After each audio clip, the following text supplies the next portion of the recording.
I wasn't planning to stop by my daughter-in-law Elena's house that day. I was out running errands when I found myself just a few streets away from her place. My son, Mark, was on a work trip out of town, so I thought it would be nice to check on Elena and maybe see if she needed anything. As I turned into their street, I immediately noticed something that didn't sit right with me. My husband's car. His black SUV was parked at the gate. I slowed down, confused. He had told me earlier that morning that he'd be meeting an old friend for lunch. So why was he here, at my son's house, with no reason I could think of? I pulled over a few houses down, switched off my car, and sat there for a moment. My heart started to race, a mix of curiosity and unease. I decided to walk up to the house quietly, just to see for myself. I kept to the side, careful not to be noticed. As I approached the window near the living room, I heard voices inside. My husband's voice. Elena's voice. The tone wasn't normal. There was no polite, casual talk you'd expect between a father-in-law and a daughter-in-law. Instead, it was low, urgent, and intimate. I leaned closer, holding my breath, and what I heard next stopped me cold. "You said you'd leave her after the anniversary," Elena said. Her tone wasn't soft. It was demanding. "I just need more time," my husband replied. "She suspects nothing. Just wait a little longer. You know I want you." My stomach flipped. It was like I couldn't breathe. I felt glued to the spot, listening, hoping I was wrong. But the words kept coming. Talk about being careful, about how Mark will never find out, about our time together. In that moment, it all hit me like a brick. My husband of 38 years was having an affair with our son's wife. I didn't knock. I didn't confront them. I backed away from that window slowly, my mind spinning, my hands shaking. I made it back to my car somehow and drove off. I don't even remember the road home. My thoughts were a blur, anger, disbelief, and a sick feeling I can't even describe. By the time I parked in front of my house, one thing was clear.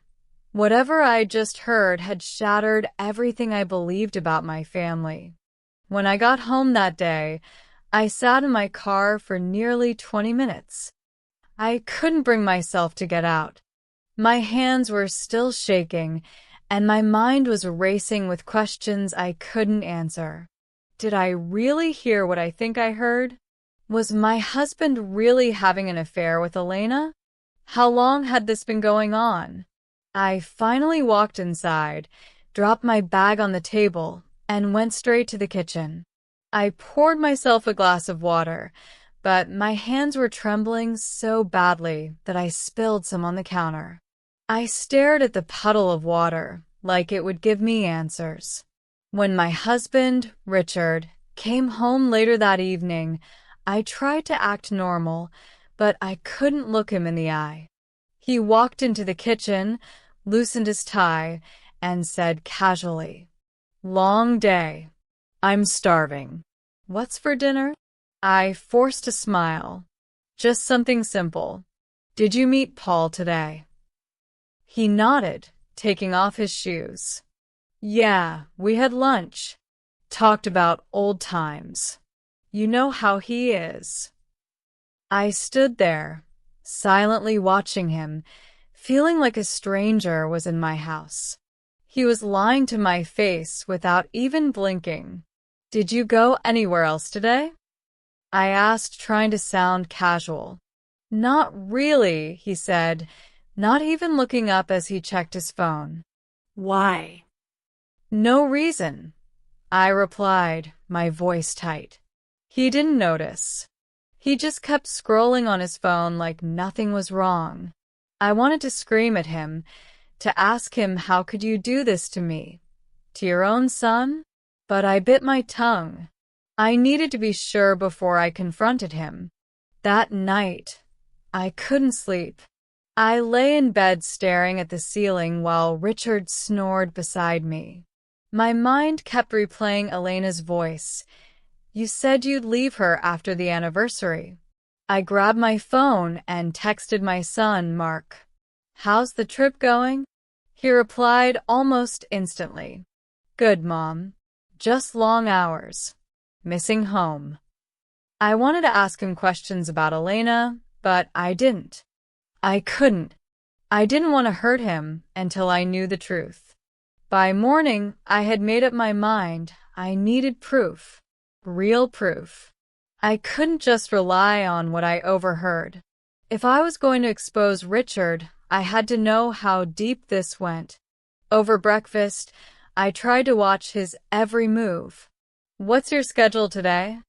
I asked. Same as always, he said between bites of toast. Work, then maybe I'll stop by Paul's again. I almost laughed out loud. Paul again? Did he really think I was that stupid?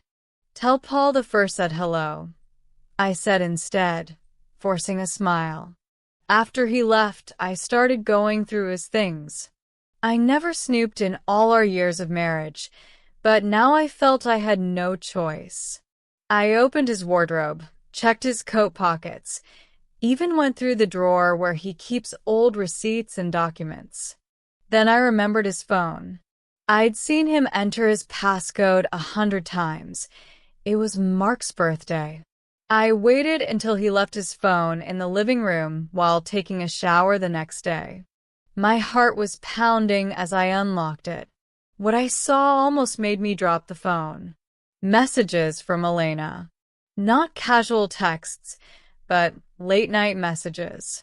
Last night was amazing. Wish you were here now.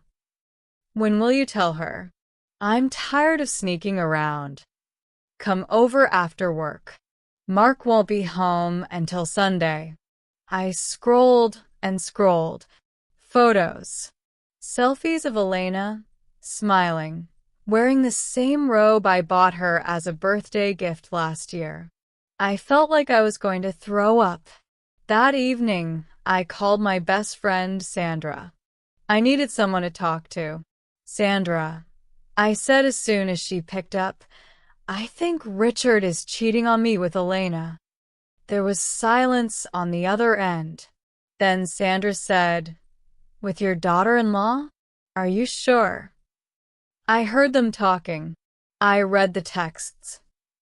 My voice cracked. Good Lord, Margaret. I don't even know what to say. What are you going to do? I don't know yet, I admitted. But I can't let this go. Don't confront him yet, Sandra said firmly. Get everything you need. Don't let them twist it against you. That night, I sat on the couch, looking through Richard's phone again, taking screenshots of every message and sending them to my email for backup. I wasn't going to let him or Elena deny it when the time came. But I knew one thing. This was bigger than just me and him. This was about my son, his marriage, and the family I thought I had. I woke up the next morning with a knot in my stomach. Richard was already up, standing by the dresser, tying his tie like nothing had happened. I watched him in silence, trying to see him for who he really was now, a man who was betraying not just me, but our son. Good morning, I said, forcing a calm tone. He glanced at me briefly. Morning. You okay? You look tired. I didn't sleep well, I replied. He nodded and went back to adjusting his tie. You worry too much, Margaret. You need to relax. The irony almost made me laugh. Relax? When he was sneaking around with Elena. Over breakfast, I decided to push him, just to see how he'd react. So, I began, stirring my tea. When was the last time you saw Paul? Richard looked up. Just yesterday, why? I raised my eyebrows. You didn't mention it last night. He paused for a second. Oh, I guess it slipped my mind. We just had a quick chat. He was lying. I could see it in his face. He didn't even flinch while looking me in the eye, as if years of marriage had trained him to hide the truth. That afternoon, I called Elena. She picked up on the second ring. "Hi, Mom," she said warmly. "Hi, dear," I replied, forcing a steady tone. "How are you doing? Need anything while Mark is away?" "No, I'm fine. Just resting at home." "It's been a quiet week," she said, her voice casual, too casual. I wanted to scream at her. "You're lying. I know what you're doing with Richard." But I stayed calm. "Good to know. Maybe I'll stop by tomorrow." "Oh," she hesitated. Tomorrow might not be a good day. I've got errands." I smiled to myself. She was rattled. "All right, another time then," I said and hung up. For the next few days, I watched Richard closely. He started coming home later than usual. One evening, I asked directly, "Where have you been?" "Dinner's cold." "Just work," he answered, loosening his tie. "Work?" I looked at the clock. It was past 9 p.m. "Yeah, we had a meeting run late," he said, avoiding my eyes. I wanted to ask if that meeting was happening at Elena's house, but I bit my tongue. I needed a plan, not an argument. The next day, I drove past Elena's house around 6 p.m. just to check. Richard's car was there again, parked inside the gate. I parked a few houses away and waited, my heart pounding. After about 20 minutes, the front door opened. Richard stepped out, but not alone. Elena was behind him, laughing about something. She handed him a small bag before leaning in too close to say goodbye. I gripped the steering wheel so tight my knuckles turned white. It was real. It was happening right in front of me. When I got home, I found Richard in the kitchen. "Where were you?" I asked casually. He looked up, startled. "Like I said, working late." I stared at him for a long moment. "Right. Work." He didn't even notice my sarcasm. He just went on eating like nothing was wrong. That night, I called my son. "Hi, Mark," I said softly. "Hey, Mom. How are you?" "I'm fine. Just checking in." "How's the trip?" "Busy as ever," he laughed. "How's Dad? Has he been helping you out?" I swallowed hard. "Yeah, he's been around." I couldn't bring myself to tell him. Not yet. But I knew one thing. I wasn't going to let this continue. I had to find a way to confront them both and protect my son from the humiliation of finding out the wrong way.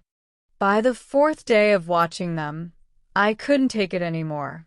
I had gathered enough proof, screenshots of their texts, photos of Richard's car at Elena's house when Mark wasn't home, even a short video I took from my phone showing them hugging in the driveway. I wasn't just suspicious anymore. I knew the truth. That morning over breakfast, Richard was scrolling through his phone, sipping coffee like everything was normal. I put my cup down and looked straight at him. "Richard," I said evenly, "we need to talk." He glanced up, startled. "About what?"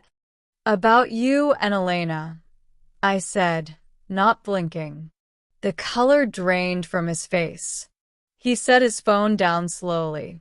"What are you talking about?"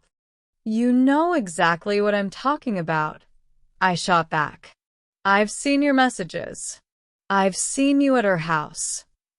For a moment, he was silent. Then he forced a laugh. "Margaret, this is crazy. She's our daughter-in-law. Why would you even think such a thing?" "Don't lie to me, Richard." Not after 38 years of marriage. I overheard you too. I heard you say you would leave me. Do you deny it now?"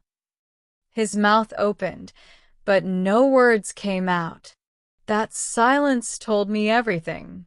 Finally, he stood up, running a hand over his face. "Look," he began, "it's complicated. I didn't mean for this to happen." "Complicated?" I repeated, my voice rising. "She's your son's wife. How do you even justify this?" "I was lonely, Margaret. You've been so distant, always busy with your own things." "Elena," she listened to me. I slammed my hand on the table. "Don't you dare blame me for your betrayal. You could have talked to me. Instead, you chose her." "I want you to end it," I said firmly. "Today. No more sneaking around. No more lies." He looked at me with a mix of shame and defiance. "I can't just stop seeing her like that, Margaret. You don't understand." "Then I'll tell Mark," I said without hesitation. That got his attention. His eyes widened. "No, you can't do that." "I will if I have to. He deserves to know the truth." Richard grabbed my arm gently, trying to calm me. "Please don't tell him. Let me figure this out." I yanked my arm away. "You have until the weekend.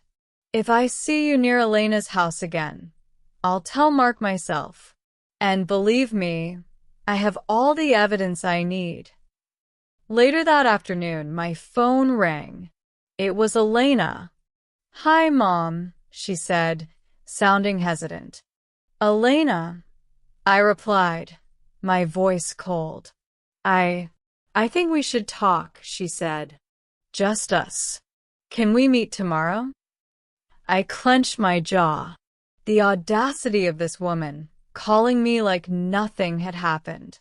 "Fine," I said. "We'll talk. But I'll tell you this right now, Elena. You've crossed a line you can't uncross." There was silence on the other end. Then she said softly, "I just want to explain." "Then tomorrow," I said and hung up. That night, I didn't sleep much. I decided I wasn't just going to confront them. I wanted them both in the same room when I laid out the truth. I needed them to face the shame of what they had done, and I wanted them to see that I wasn't the fool they thought I was. The plan began to form in my head. Meet Elena, act calm, and let her talk. Record the conversation on my phone as proof. Call Richard to join us, unexpectedly. Put everything out on the table in front of both of them. If they wanted to destroy my family, I wasn't going to let them do it quietly. The next morning, I prepared to meet Elena. I wanted to record everything she had to say, to make sure I had undeniable proof of the affair before I told Mark. I left home early, telling Richard the first was going to visit a friend. He didn't question it. He was too busy pretending nothing was wrong. As I got into my car, I dialed Sandra. "Keep your phone close," I told her. "If I don't call you in an hour, check on me." She sounded concerned. "Margaret, you're scaring me. Are you sure you want to face Elena alone?" "I have to. She needs to know I'm not going to stay silent." I never made it to Elena's house. Halfway there, at an intersection near the old supermarket, a black pickup truck came out of nowhere. It sped toward me, slamming into the driver's side with terrifying force. The impact threw my car across the road, spinning it until it crashed into a pole. I heard glass shattering, metal twisting, and then nothing. When I woke up, I was in a hospital bed. My head felt heavy, my legs numb. I could barely make sense of the white walls and the beeping machines around me. A nurse came into view, calling for the doctor. "Ma'am, can you hear me? You were in a car accident," she said gently. I tried to speak, but my throat was dry. What happened? Later, the doctor came in with a serious expression. Mark was standing behind him, his face pale and eyes red, like he'd been crying. Richard stood at the far corner, arms crossed, his face blank.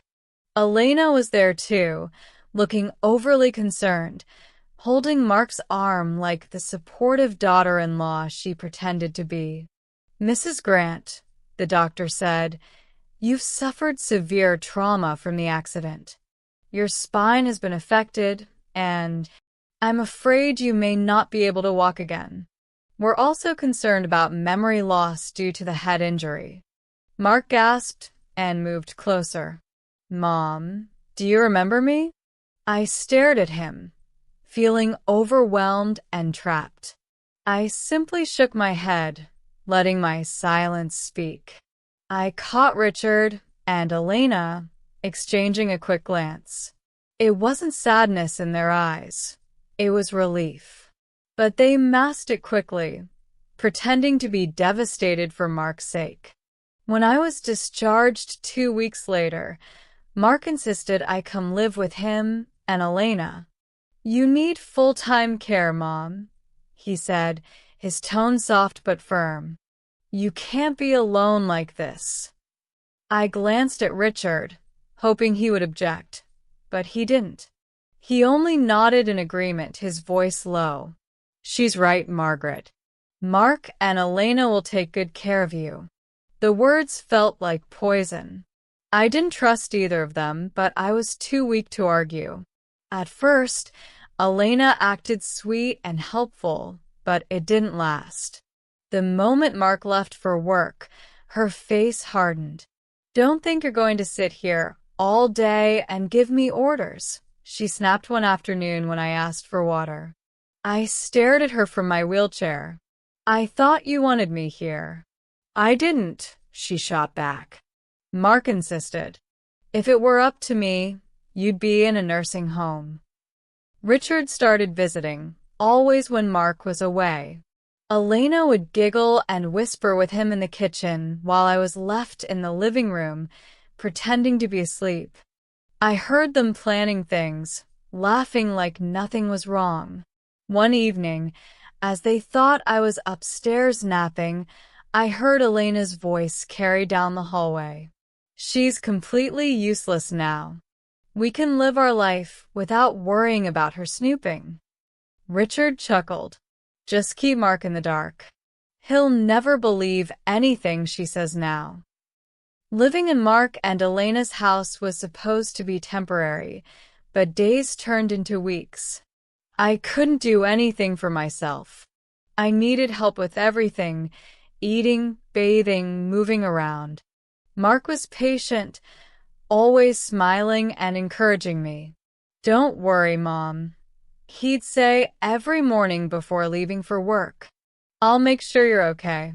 Elena will take care of you." Elena would stand beside him, smiling sweetly. "Of course, Mark. She's family. I'll look after her." But the moment he left, everything changed. One morning, I asked Elena if she could help me adjust my wheelchair so I could see outside. "Do I look like a nurse?" she snapped, rolling her eyes. "You can just stay where you are. Mark isn't here to see, so I don't have to pretend." I stared at her, stunned. "What do you mean, pretend?" I asked softly. She turned around, her voice sharp. "Never mind. Just keep quiet and stop ringing that little bell like you own this place." She stormed off, leaving me sitting in the middle of the living room, my heart pounding. Richard started coming over while Mark was at work. He would bring groceries or claim he was just checking in on me. "How's my girl doing?" he'd ask, patting my hand. "I'm fine," I'd say, though I could barely look at him without remembering the accident. Sometimes he and Elena would disappear into the kitchen for long periods. I'd hear them laughing or whispering, but I told myself it was nothing. Maybe I was imagining things. Maybe they were just trying to be friendly. One night, Mark came home late from work. I tried to tell him how difficult the days were when he wasn't around. Elena's been distant, I said. She doesn't help much. Mark sighed, rubbing his forehead.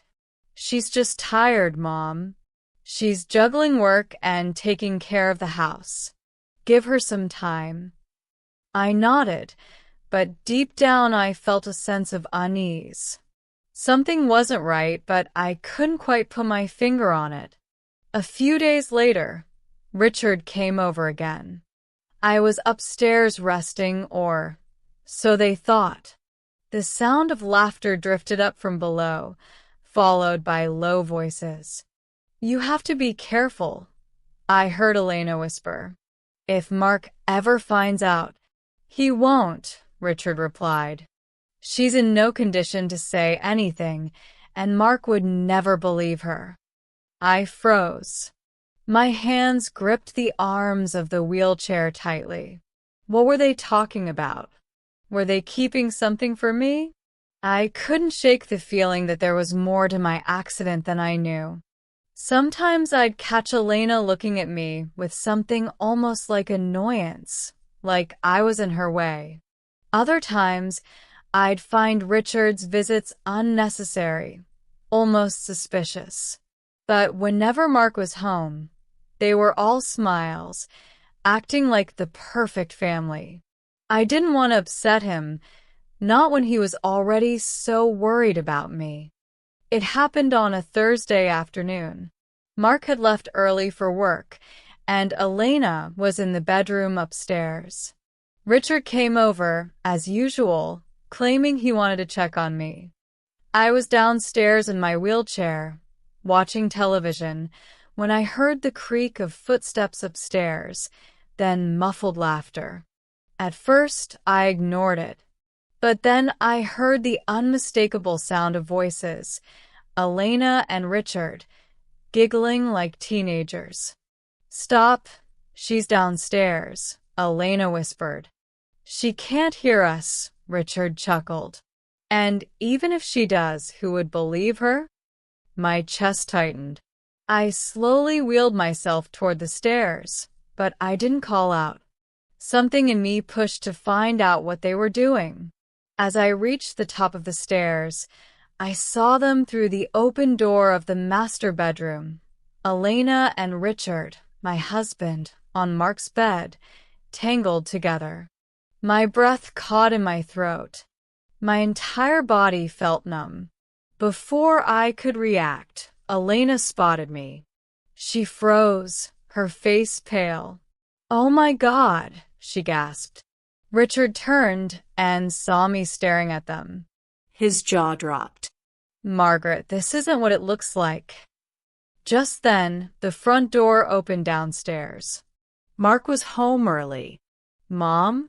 Elena, he called out. I found my voice. Mark, I shouted, my voice breaking. Come upstairs now. He rushed up, confused. When he saw me in my wheelchair in the doorway, tears streaming down my face, he asked, Mom, what's wrong? I pointed at them. It's them, your father and your wife. I saw them. Elena jumped off the bed, panicking. Mark, don't listen to her. She's confused. She's not well after the accident. Richard added, Son, she's not thinking clearly. The doctor said. Mark looked at me, torn. Mom, are you sure? I stared at both of them, then at my son. I'm sure. And I'm done being quiet. Then, before anyone could speak, I gripped the arms of my wheelchair and stood up. The room went silent. Mark's mouth fell open. Elena let out a small scream. Richard stepped back like he had seen a ghost. I can walk, I said firmly. And I never lost my memory. I told the doctor to say that because I knew what you two did to me. I needed time to find proof. Mark's face twisted in shock. What do you mean? I looked directly at Elena. The car accident wasn't an accident. A man hit me on purpose and ran. I hired a private investigator, and he found out that the man was hired by Elena. That's a lie.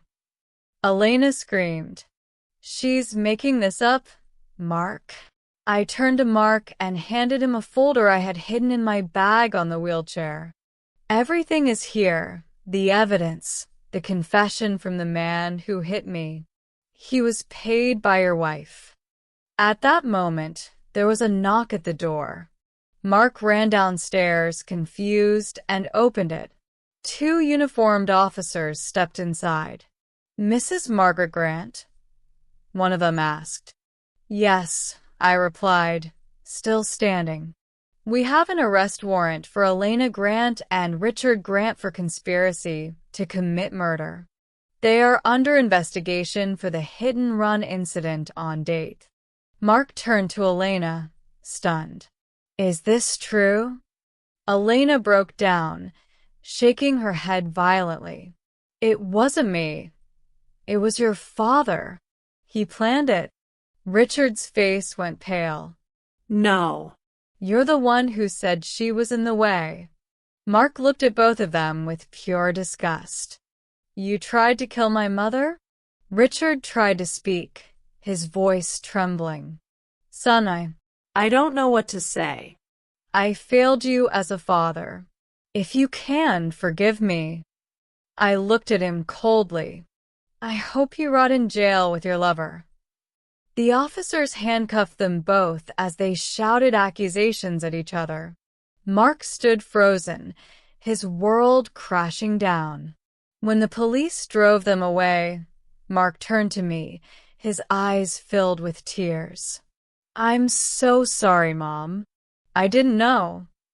I hugged him tightly. It's not your fault. We'll get through this together. After the police took Richard and Elena away, the house felt like a heavy silence had settled over it. Mark sat across from me, still in shock. He kept rubbing his forehead, shaking his head like he was trying to wake up from a nightmare. Mom, he said softly, I can't believe this. Elena, Dad, how could they do this? I reached out and held his hand. Sometimes people we trust are capable of the worst things, Mark. It's not your fault. He squeezed my hand, tears in his eyes. I feel like I've been living with strangers. I just want to know why. I need to hear it from them. The next day, Mark decided to visit Elena at the station. I stayed in the car while he went inside. When he came back, his face was pale, his jaw clenched. What did she say? I asked.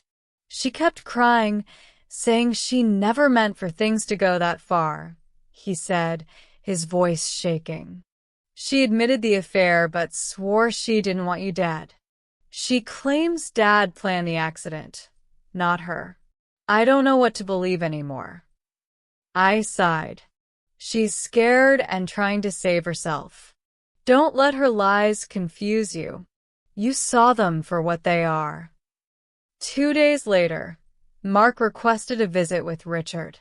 This time, I went with him. When we entered the visitation room, Richard looked older, defeated. He stared at me, guilt all over his face. Margaret, I don't even know how to start apologizing, he said, his voice barely above a whisper. Mark's voice was firm. Why, Dad? Why her? Why try to hurt Mom? Richard's shoulders slumped. I lost my way. I let my ego and weakness take control. Elena, she made me feel wanted, but I never planned for things to spiral like this. The accident, I didn't want her to die. I just wanted her scared enough to back off. I felt anger rise in me, but stayed calm. You wanted me scared, Richard? After 38 years of marriage, that's what I was worth to you. Richard looked down, ashamed. I failed both of you. I deserve whatever comes.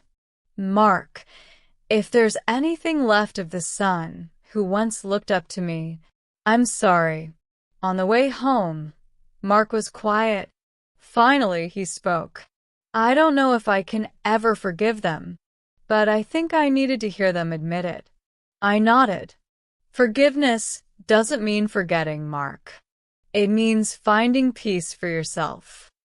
Mark glanced at me. What about you, Mom? Can you forgive Dad? I shook my head. No. But I can let it go and live my life without anger. That's my peace. Back at home, Mark hugged me tightly. You're the strongest person I know, Mom. We'll start fresh. Just you and me. For the first time in months, I smiled with real relief. Yes, son. We'll be okay now.